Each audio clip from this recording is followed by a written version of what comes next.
Sabi Africa. No Africa. No Africans. Pioneering role in science, engineering, and technology.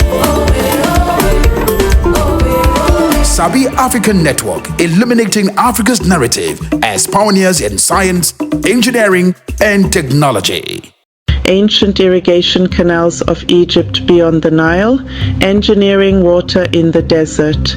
Do you know, when we think of ancient Egypt, we picture the Nile as endless and life-giving, but for millennia, Egyptian engineers and communities did something bolder. They tamed the margins, they captured overflow, recharged aquifers, carved canals into rock, and built networks of storage that made deserts bloom. This is the story of water engineered beyond the Nile and of a technology tradition that is African, practical, and profoundly sustainable. The Egyptian landscape is a narrow ribbon of fertile land within a sea of hyper-aridity. That tension, which is scarcity at scale, pushed innovation. Communities needed water not just for a single flood season but year-round, for crops, animals, towns, and trade. The response was engineering that married hydraulics with social organization. What looked like simple canals were, in reality, integrated systems of diversion, storage, and governance. Ancient engineers built systems, not single structures.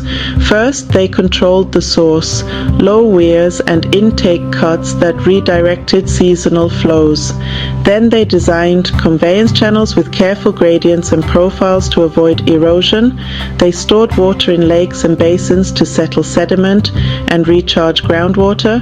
Finally, simple lifting devices and microchannels delivered water precisely to fields. The result was resilient irrigation that functioned for centuries. Technically, these canals are masterclasses in low-gradient hydraulics.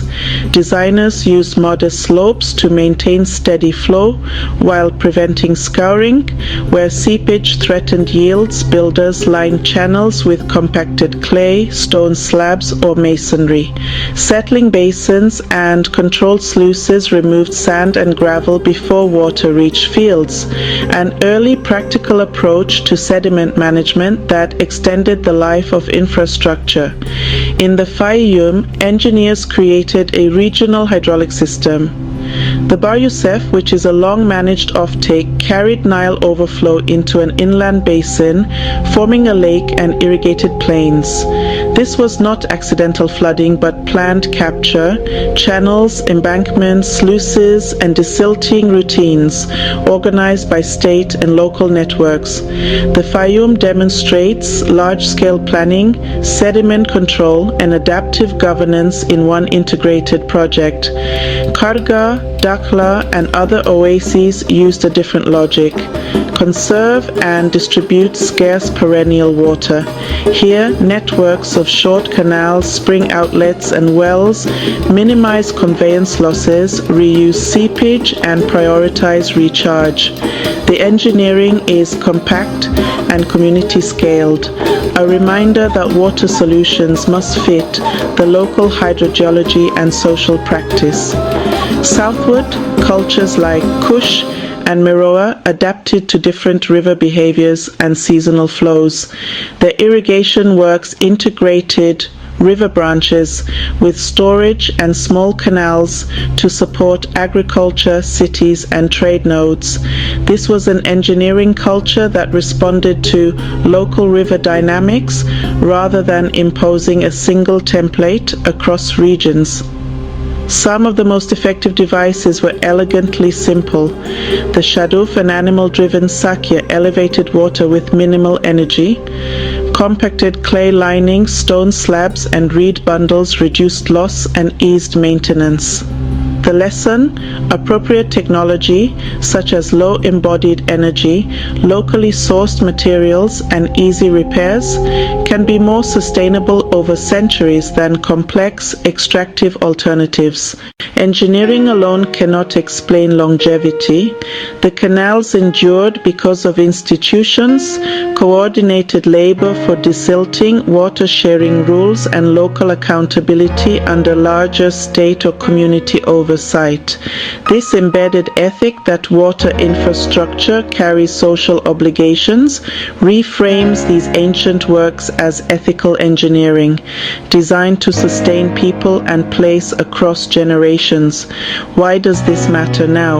Climate volatility and water stress push us to rethink resilient, low-carbon options. Ancient Egyptian canal systems teach us practical design. Prioritize storage and recharge, manage sediment, fit technology to local hydrogeology, and institutionalize maintenance. Most importantly, they demand we change the narrative. African engineering has long produced ethical, sustainable water technologies. Honoring that lineage helps the world solve 21st century water problems respectfully, practically, and collaboratively. If you found this revealing, subscribe and help us share these stories, ancient African technologies, and modern relevance.